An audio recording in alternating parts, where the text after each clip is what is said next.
Hey guys, and welcome back. This is Miles from Swiss Crypto Podcast, and in this episode, I'm gonna talk about one of the biggest Swiss banks there is, and it stands on crypto. So stay tuned and let's get into it. So this episode is based on a report that I found written by UBS, one of the biggest banks in Switzerland itself, and also one of the biggest banks around the world. And why I want to talk about this paper or publication specifically, even though the article is from April 2019, is because it gives us a good sight into the mind or the mindset of UBS, the bank, and its stance on crypto.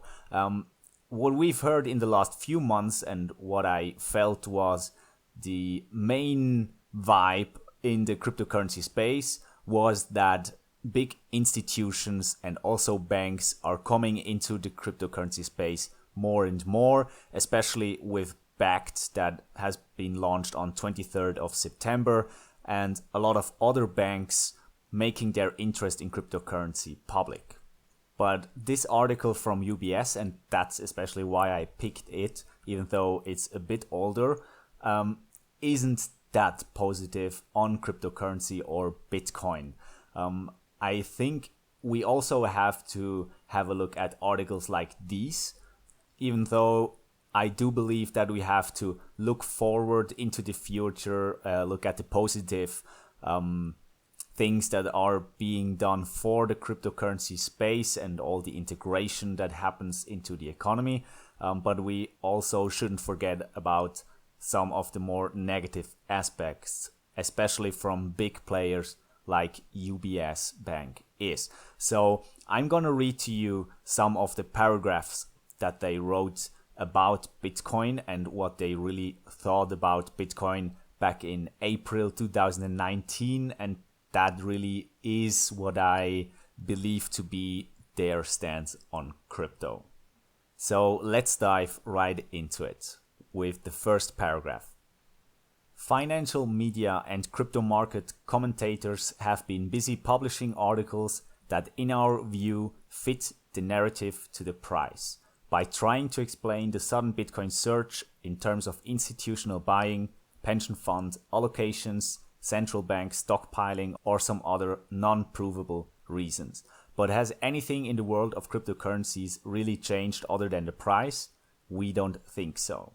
As we wrote in Cryptocurrencies Beneath the Bubble in 2017, currencies themselves have no natural value. Currencies only have value when they can buy things that are useful. And the two most important and largest classes of economic transactions, and therefore most useful, are labor and taxes. In our view, until labor and governments are willing to adopt cryptocurrencies as payment, we do not think they satisfy the first requirement of a cryptocurrency. Cryptocurrency transaction processing still seems too slow and too expensive, especially given the volatility of many coins. So let's have a look at that last few paragraphs. UBS says that they really don't think that cryptocurrencies in total are good currencies, because currencies only have value when they can buy things that are useful. I don't really think that this is the case with cryptocurrencies. There are a lot of cryptocurrencies around there, about 2,500 or even more. A lot of them are currently being used for buying useful stuff.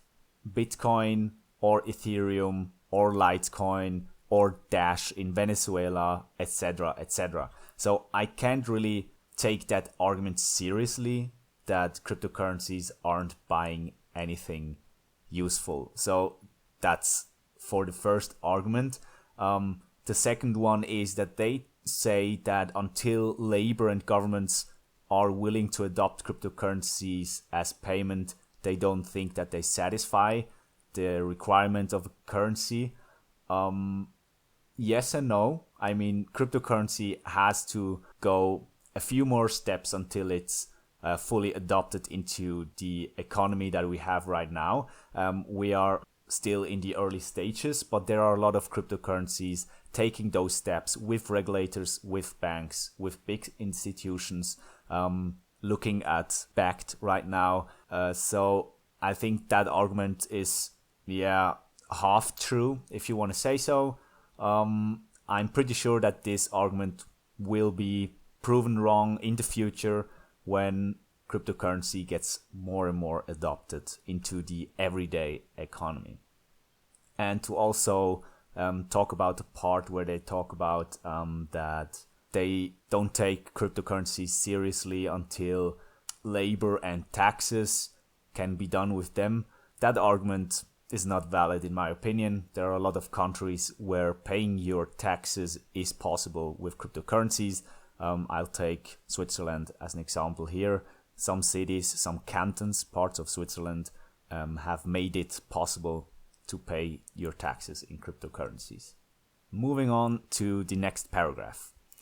We similarly believe that cryptocurrencies aren't viable stores of value. Crypto bulls' arguments often hinge in the notion that since most cryptocurrencies have a finite supply, their value cannot be debased over time by central monetary authorities. This may be true, but it ignores the fact that while the supply of any individual cryptocurrency is finite, there is an infinite supply of cryptocurrencies.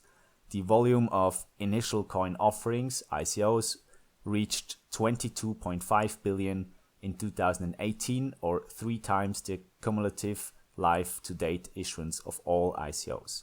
With unlimited supply, is it any surprise that Bitcoin's price and even its value relative to other cryptocurrencies has been volatile? So our bottom line view on cryptocurrencies is unchanged. We do not view cryptocurrencies as currencies. Simply put, Bitcoin and its kin are not mediums of exchange and are not stores of values. End of paragraph. So some heavy arguments here with some heavy final decisions of them by saying that Bitcoin and other cryptocurrencies are not a medium of exchange for them and not a store of value. Let's take that first argument. Cryptocurrency can't be a store of value. I don't think that it's true either. Bitcoin has developed itself in the past few years to become one of the best stores of value around here, in my opinion, because its adoption and its security.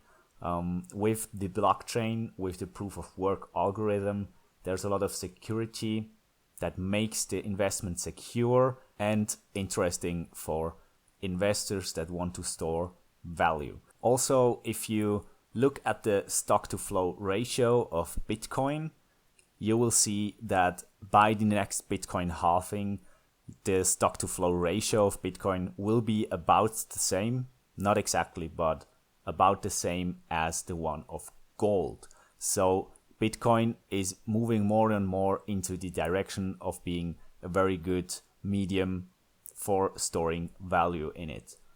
One of the counter arguments that UBS is giving here in this article is that the fact is ignored that while the supply of any individual currency is finite, there is an infinite supply of cryptocurrencies.